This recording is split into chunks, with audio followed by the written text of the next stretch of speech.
Darvo. Today, you're going to learn about one of the most devious and evil manipulative tactics ever used by a politician. Let's go political.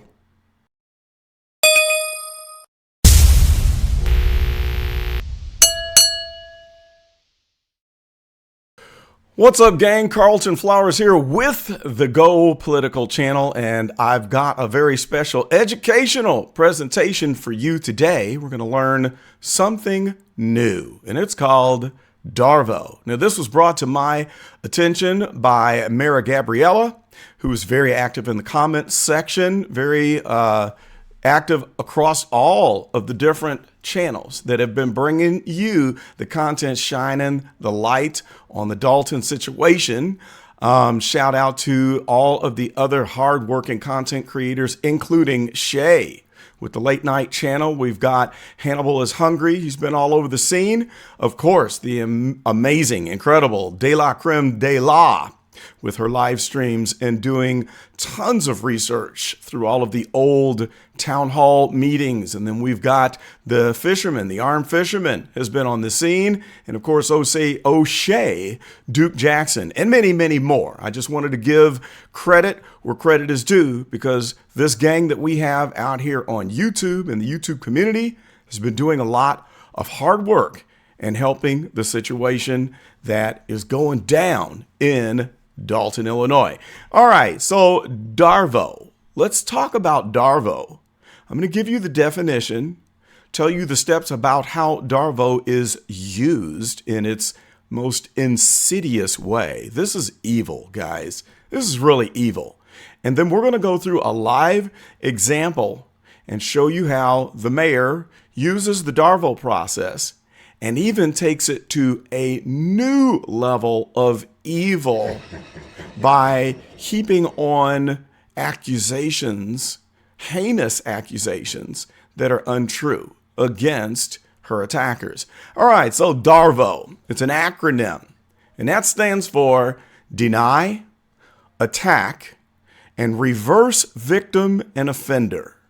It is a reaction that perpetrators of wrongdoing may display in response to being held accountable for their behavior. Does that sound a little familiar? So psychologist Jennifer Freed introduced this concept in 1997, and she observed that actual abusers often use threats, bullying, and attacks to intimidate those who challenge them. The abuser creates an impression that they are the wronged party, while the victim or concerned observer is portrayed as the offender. Kind of a nice little twist there, flipping the script, so to say. It's a manipulative strategy that aims to shift the blame and maintain control of a situation. So how does this play out? What are the steps that someone who is evil enough to use these tactics, how would they go about using it? Well, first you start with the denial. The abuser denies that the abuse ever took place, and they might gaslight the victim, attempting to make them doubt their own experiences or memories. Next step, attack. Go on the attack. When confronted with the evidence, the abuser shifts gears, puts it into drive, and then attacks the person who is holding them accountable. This attack can extend to the victim's family and friends as well. They can go after the whole group.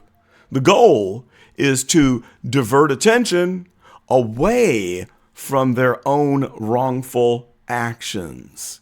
Last step, reverse victim and offender. We're going to reverse those, all right? In the final step, the abuser claims that they are actually the victim in the situation.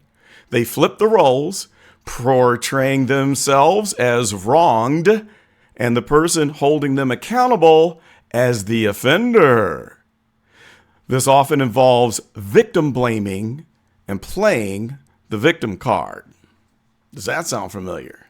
While Darvo can be effective, understanding the tactic reduces its impact. However, identifying who is using Darvo can be challenging until the roles of an abuser and victim are clearly established in a specific case. Remember, it is crucial to recognize and counter such tactics to promote accountability and justice.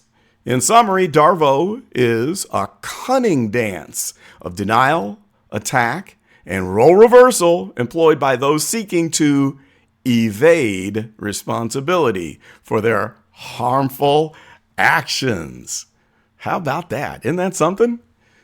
Isn't that something? So how about we go through an actual example and show you how this is being done. So we're going to go to the October 2nd, 2023 regular board meeting in the village of Dolton. And if you'll remember, this came sometime after the original secret squirrel meeting, the illegal meeting took place in the Thornton Township, where Tiffany Henyard and her croonies held a meeting. They locked the front door, didn't let anyone in. They met for, 4 minutes? The press was even there, and before anyone could get in the building, they went out the back door and closed the meeting. And so it was a secret meeting. It was an illegal meeting. And so she used the D.A.R.V.O process to flip this right back on the heads of the 4 good trustees. So let's jump on over. Here's the meeting. If you'll remember, we had the meeting with the trustees where they had taken the vote that they were going to launch the investigation.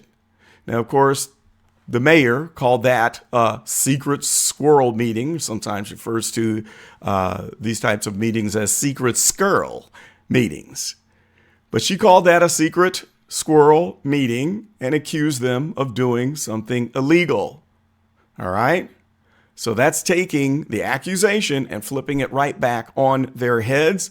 And then what you're going to see after that, we're going to go through all of these steps and we're going to see how she is able to divert attention away from what she originally did, amongst other things, because there's a lot of things going on here. And one is centered around the tree cutting contracts. All right.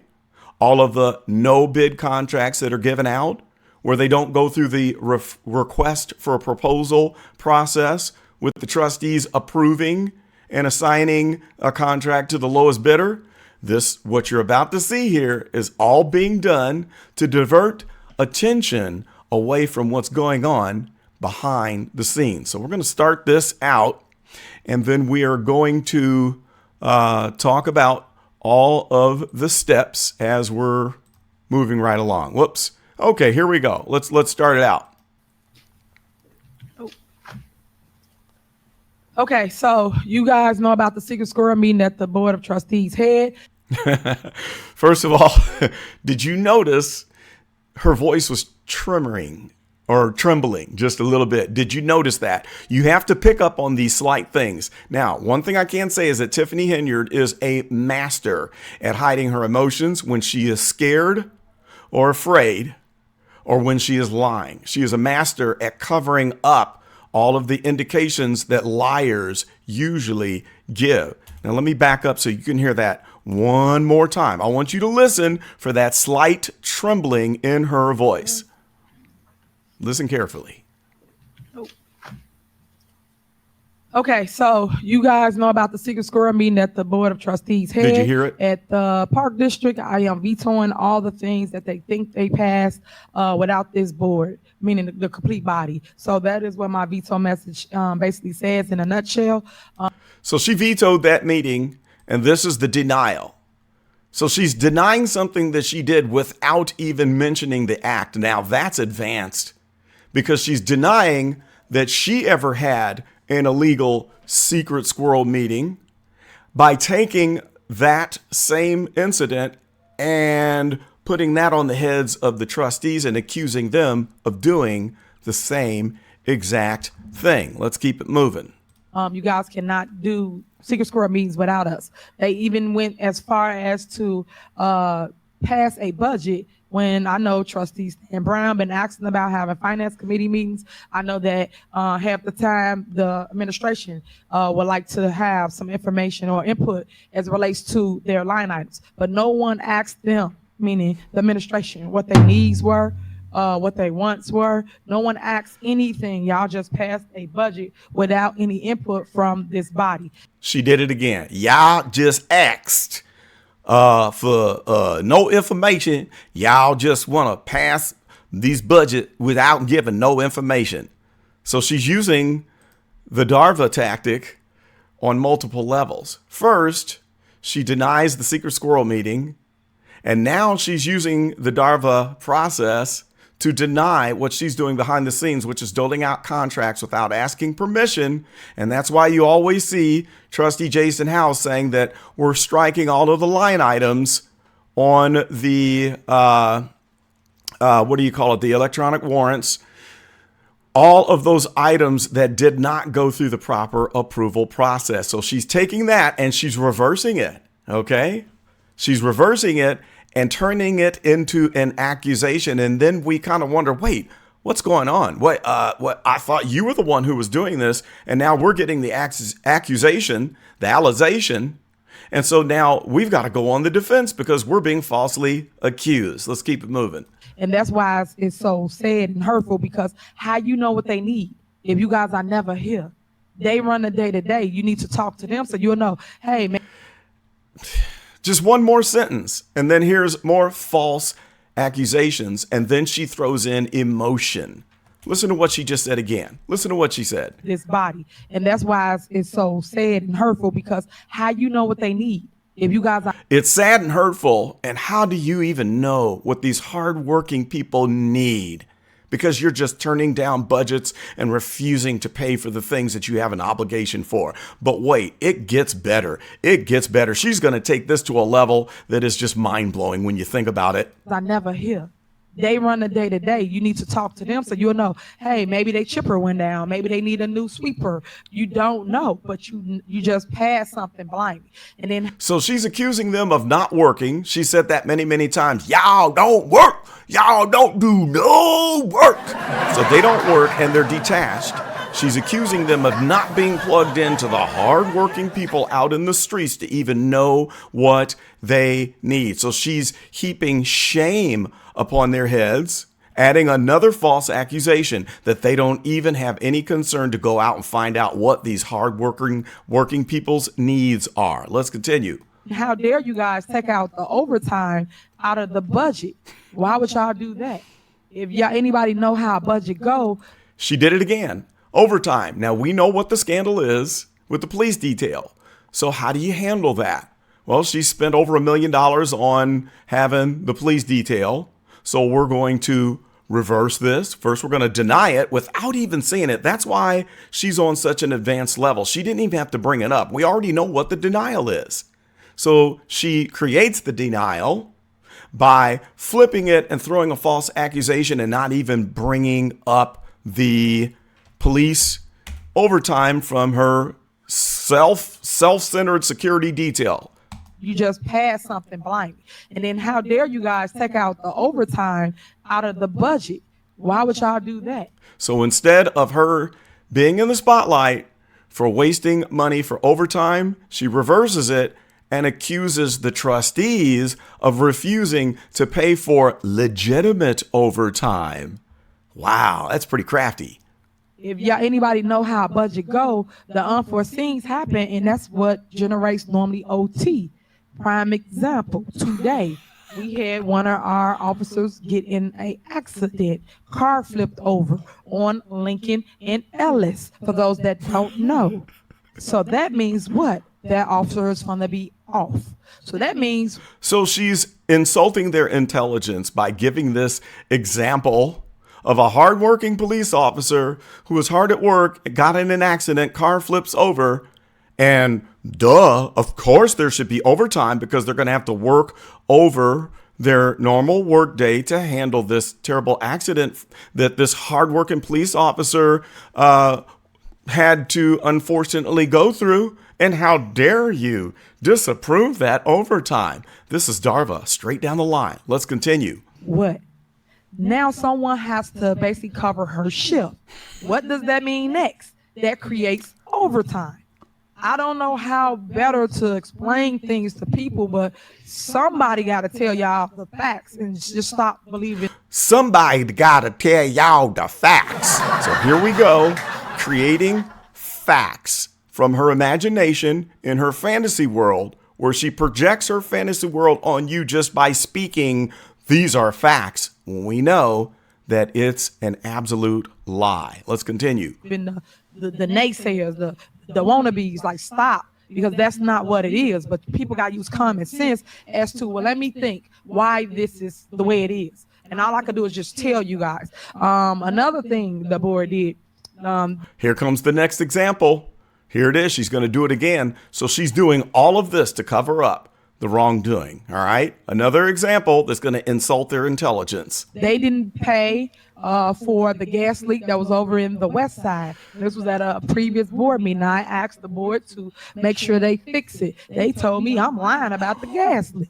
So then we have the department head speak to the gas leak, and they voted it down. Would not pay for the gas leak. Y'all know I'm not going to do that. Y'all know we fixed that gas leak. Y'all know I'm not finna do that. Y'all know I'm about to pay that gas leak. I'm not going to let the whole town blow up. She not finna let the whole town blow up. Y'all gotta do what you got elected to do, which is to lead the people. Make sure you give them the resources that's needed.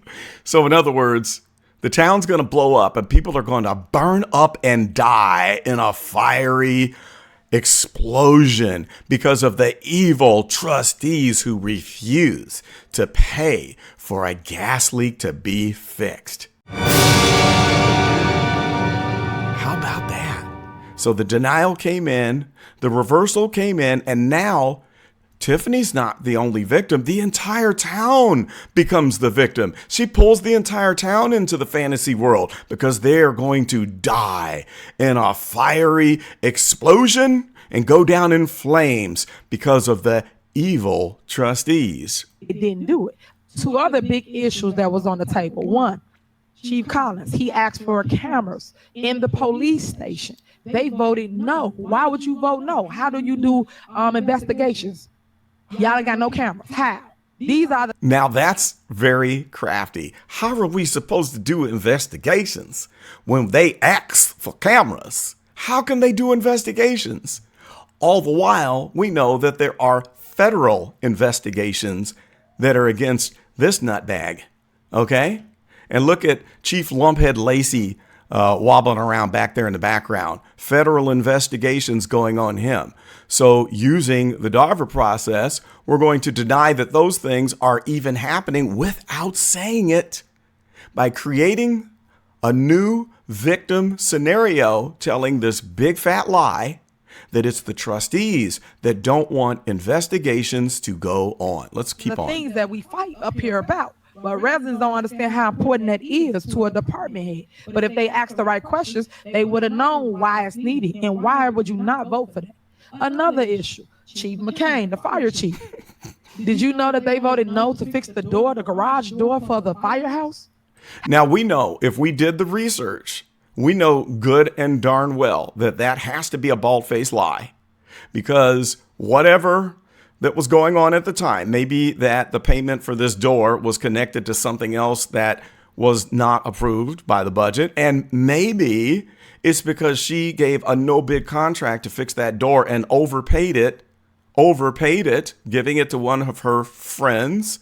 And then the item was lined out from the warrant list because they did not go through the RFP process. If I researched it, I'll bet you I would find that to be true. But let's listen to her shift the blame, become the victim, and turn the trustees into the villains. How do you get the engine out? We telling you about the problem before it be a problem, and y'all have a fire, and we can't get to you. Okay, so now this is amazing. Now she does it again. She draws in the entire community as the victim, not just herself, not just the fire chief, but now you are going to have citizens burning in their houses and dying because the evil trustees turned down the expenditure to fix the garage door at the firehouse. Let's listen to her go deeper into this fantasy scenario as she heaps more guilt and shame on their heads. Anything with public safety is all about time. Time. So she's assuming that they are that stupid, that they don't understand the importance of public safety and that it takes time. And if we can't get the engine out because we playing with the door and now your whole house burned down or your car blow up because your car on fire, now what? So your car gonna blow up, y'all car gonna be on fire. You can't do nothing because they playing with the door. So here it is again. We create this fantastic fantasy world scenario to support this lie that she's telling while shifting the blame and then using this lie to heap guilt upon the heads of the trustees, where she becomes the victim, the fire chief becomes the victim, and now the residents become the victim because they gonna blow up when they car catch on fire and the fire department ain't gonna be able to come. Now, forget the fact that we haven't seen any cars catch on fire and blow up since she's been the mayor, but let's just continue. All I can tell you is the issues that we fight against, and all we do is we just keep going, keep going. All the issues that she's fighting against. So here it is again.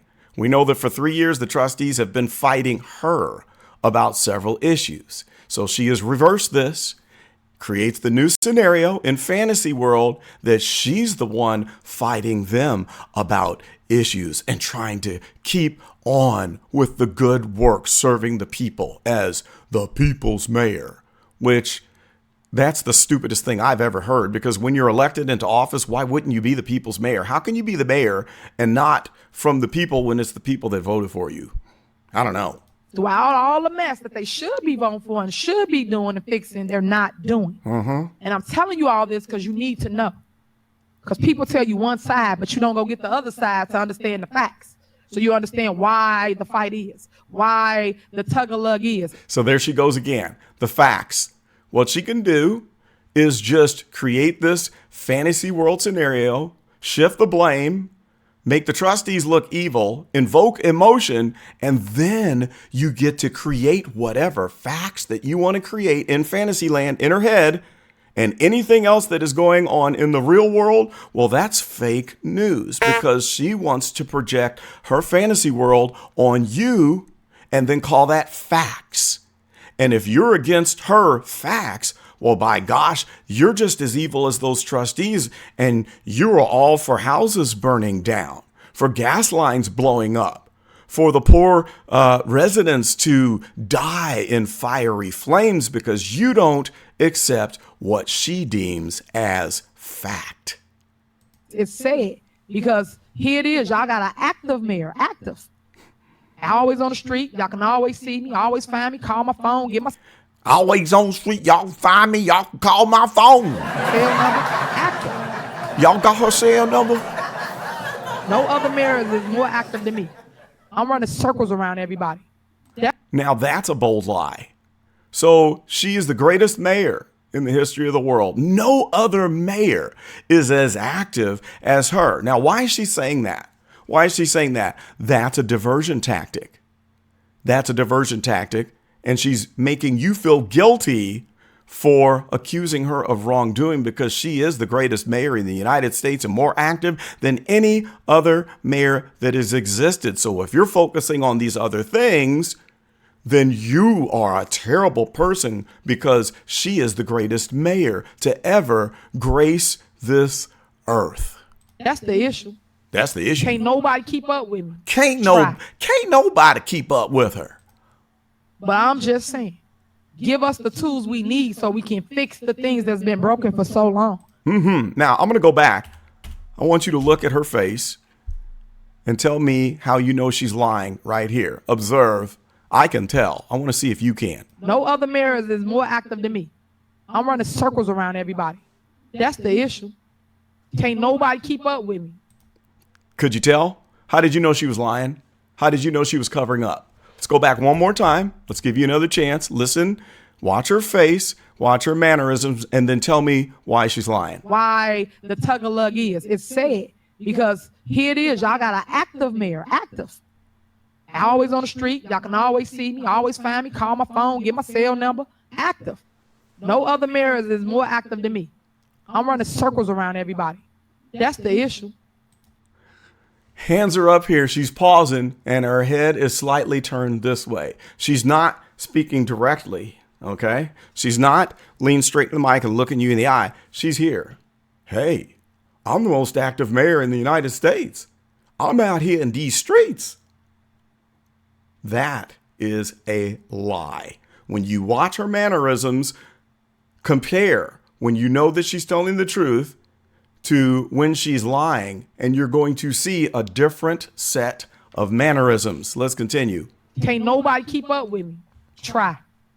But I'm just saying, give us the tools we need so we can fix the things that's been broken for so long. So just give us the tools that we need so we can fix the things that have been broken so long. Approve these budgets. Stop denying things and let's get the approvals. So what is she covering up? She's covering up a lot of contracts that are being doled out that we call no bid contracts.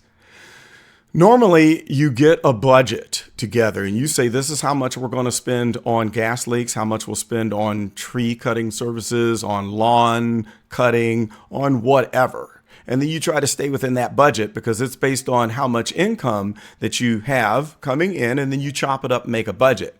Well, she doesn't want to go by that. All right.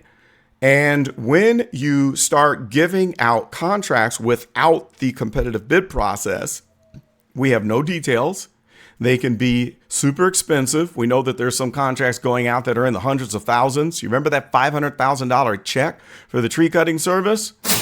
Well, that did not go out for bid. So let's back up and consider that, what she's covering up while she makes these statements. All right, this is the deflection. Fight against it, and all we do is we just keep going. Keep going. Throughout all the mess that they should be voting for and should be doing and all the fixing, mess they're not doing. And I'm telling you all this because you need to know. Because people tell you one side, but you don't go get the other side to understand the facts.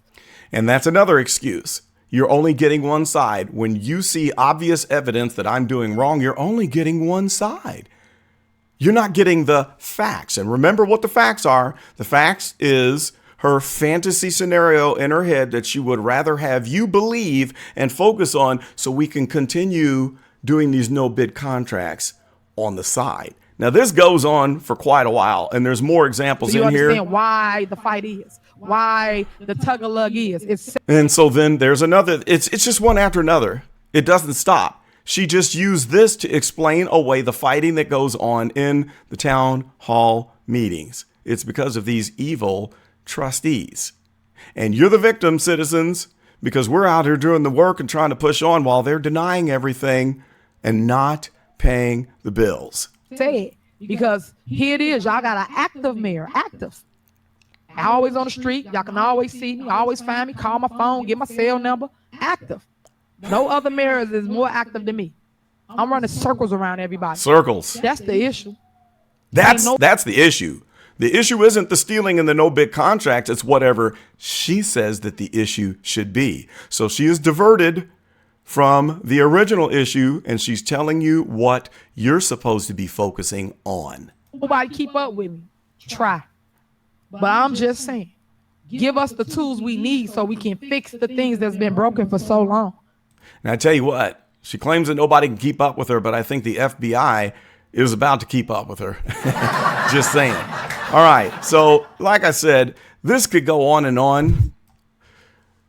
That whole video, I could break it down through the end. And matter of fact, I'm getting good at breaking down videos because I am a part of the breakdown crew, the D.A.R.V.O breakdown crew, and I'm learning from the best because Della is unbelievably brilliant when it comes to digging through these old meetings and breaking them down to see what's really going on. And when you break these down, when you break these videos down, it makes things a whole lot more clear. So here we saw an active example of the D.A.R.V.O process. We saw her deny things that are going on without even mentioning them. And then she gaslights the opposition by taking her accusations and flipping it back on their head. And then she goes on the attack, shifts gears, goes on the attack, uses blame, uses emotions and shaming. All right. And then she reverses the victim and the offender, reverses those roles, and then goes in for the kill. That's amazing. Now, I want you to post in the comments and let me know what scenario that you caught in a town hall meeting where the mayor followed this process to the letter of the law. I want you to post it in the comments. Let me know what your favorite mayoral Darvo moment that has occurred. Let me know. I'll be curious to see what that is. And in the meantime, I would just absolutely love it if you would like, comment, and subscribe to the Go Political channel. Please tell a friend. I'm just getting going. It's just been a couple months. I created this channel in 2015 and didn't get started with it until 2024. We're just growing, and I'd like you to help me get the word out. And in the next video, I have something special for you that is a result of the poll. I took a poll, and let's see if I can go to that poll. I was asking people what they would like to see from me next. Let's see here. And in that poll, going to my community, you can see it on my community tab. It was 59% for uncovering the mayor's methods of money laundering and embezzlement. I also had two other choices: the countdown to indictment of Mayor Tiffany Henyard and unveiling the deep psychological tricks and tactics of the mayor. Actually, that's this video right here. D.A.R.V.O was the answer to that. But we're going to talk about how one would go about money laundering and embezzlement while in a position of power. All right. So that's coming next. Stick with me. You're going to enjoy it. It'll be an eye opener. I've done quite a bit of little research. Now, don't go and use it just because I'm teaching you how to do money laundering. That doesn't mean you're supposed to go out there and do it. All right. It's for informational purposes only. Well, that's all I got for now. This is Carlton, and I am out.